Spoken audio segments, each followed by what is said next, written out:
හරි බලන්න. දැන් AlCl3 වල PCl5 වල ඔයාලා තිත් කතර සටහන් යන්නේ නෑනේ. ලුයිස් විතරනේ යන්නේ. මේ කටුවට යන්නේ. හරි. තිත් කතර තිත් කතර සටහන ඇඳලාද යන්නේ? ඔව් ඒක මැප්පුවා ඊට පස්සේ. හරි. මට කියන්න ඉලෙක්ට්‍රෝන අෂ්ටකය සම්පූර්ණ වුණාද? ඔව්. සම්පූර්ණ අෂ්ටකය? නෑ නෑ. එහෙනම්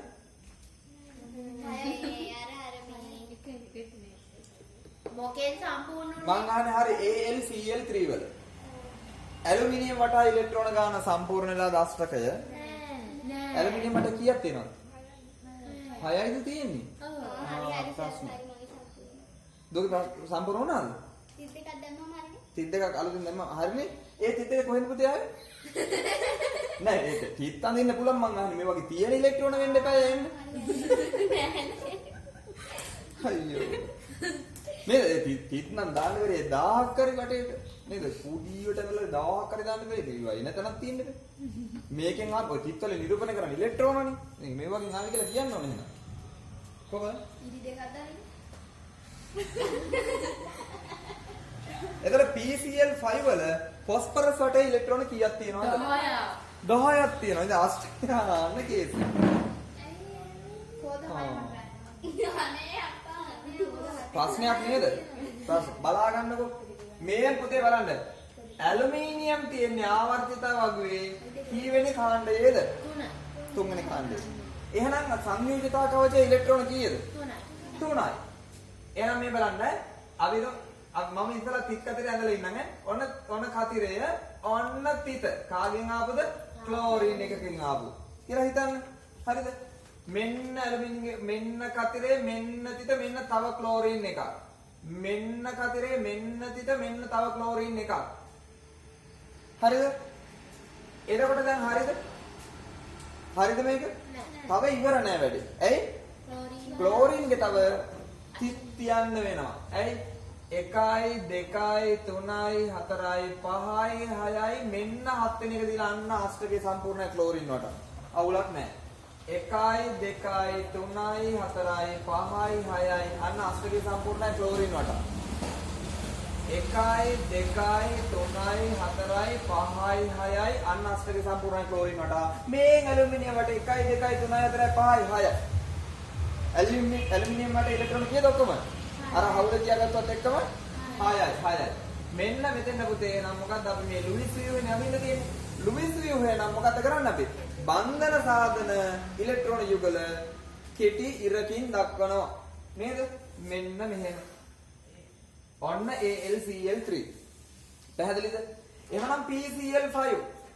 ඔන්න ෆොස්ෆරස්. ෆොස්ෆරස් වල මෙහෙම නේද එතකොට? මෙන්න Cl එකයි. Cl එකයි. Cl කියන්නේ මොනවද? ක්ලෝරින්. අන්න ක්ලෝරින් එකයි. අන්න ක්ලෝරින් එකයි. දැන් එතකොට ෆොස්ෆරස් කියන්නේ කීවෙනි කාණ්ඩයේද තියෙන්නේ? බලන්න ආවර්තව කීවෙනි කාණ්ඩයේ තියෙන්නේ? 5 වෙනි කාණ්ඩයේ තියෙන්නේ. එහෙනම් සංයෝජිත කවච ඉලෙක්ට්‍රෝන කීයද? 5යි. මෙන්න 1යි 2යි 3යි 4යි 5යි බන්ධන 5 හදන්න ඉලෙක්ට්‍රෝන 5 ගිහිල්ලා ඉවරයි. එහෙමනම් ක්ලෝරින්ගේ 1යි 2යි 3යි 4යි 5යි 6යි මෙන්න මේ හදපු බන්ධනේ 7යි. මේකෙන් ආප 1යි 8යි. ඔන්න අෂ්ටකය සම්පූර්ණයි. 1යි 2යි 3යි 4යි 5යි 6යි මේ බන්ධනේ දාපු 2යි 7යි 8යි. අෂ්ටකය සම්පූර්ණයි. ඒ විදිහට මේ සෑම ක්ලෝරින් පරමාණුවකම මොකද වෙන්නේ? ඉලෙක්ට්‍රෝන අෂ්ටකය සම්පූර්ණ වෙනවා. දැන් මට කියන්න ෆොස්ෆරස් වටේ කීයද? 10ක් වෙනවා. ඉලෙක්ට්‍රෝන අෂ්ටකය සම්පූර්ණ නැහැ. එහෙනම් සාමාන්‍ය පෙළ ලියන පුතාලා මතක තියාගන්න ඕනේ මොකද්ද? මෙන්න මේ ඇලුමිනියම් ක්ලෝරයිඩ් AlCl3 වල සහ PCl5 වල ඉලෙක්ට්‍රෝන අෂ්ටකය සම්පූර්ණ නොවි මධ්‍ය පරමාණු ඉලෙක්ට්‍රෝන අෂ්ටකය සම්පූර්ණ නොවි ස්ථායි සහ සංයුජ බන්ධන හදන අවස්ථා දෙකක්. ඒක කටපාඩමේ තියාගන්න. එහෙනම් මතක තියාගන්න බහුවර්ණයකට එනවා. සෑම විටම සහ සංයුජ බන්ධනයක් සෑදීමේදී පරමාණු වල ඉලෙක්ට්‍රෝන අෂ්ටකය සම්පූර්ණ කරයි. හරිද වැරදිද? වැරදි ප්‍රකාශයක්. සමහරට අහන්න පුළුවන්. බහුවර්ණයකට අහන්න පුළුවන්. හොඳට මතක තියාගන්න. පැහැදිලිද කියපේක? රයිට්. මේ දෙක මෙතන ඇඳගෙන ඉවරද? ඔව්. හරි. යටිල් ලියාගමු මෙන්න මෙහෙම. ඒතර ඒක ප්‍රශ්නයක් වෙන්නේ මොකද්ද? ප්‍රශ්නයක් වෙන්නේ නැහැ. යෝග පුතේ ස්වභාව ධර්මයේ යෝග හැදෙනවා විදියට. ඒ හැදෙන එක අපි ඉගෙන ගන්නවා ඉලෙක්ට්‍රෝන අෂ්ටකයේ සම්පූර්ණ නොවීද සහසංයුජ බන්ධන සාදයි කියලා.